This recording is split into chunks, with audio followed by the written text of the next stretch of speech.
I do ER and trauma medicine here at St. Mike's Hospital, and I teach medicine in Ethiopia in Addis Ababa University.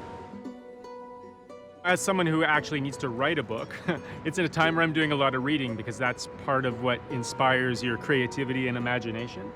And I think, books are always important, but particularly reading books, and particularly reading books now, requires your full attention, and that a world erupts in you. And that not just gives you escape from the difficulties of the one where, we happen to be in now, but also a way for us to imagine ourselves out of it.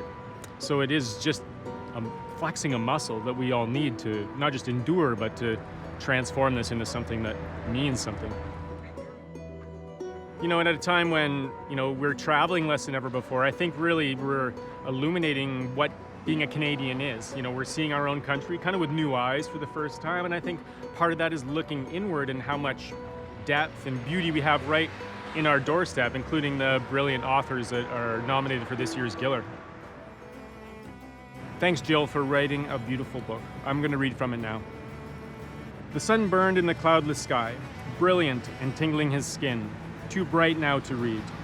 He half closed his eyes and let wet, scissoring lines of light dance across his vision, his lids trembling.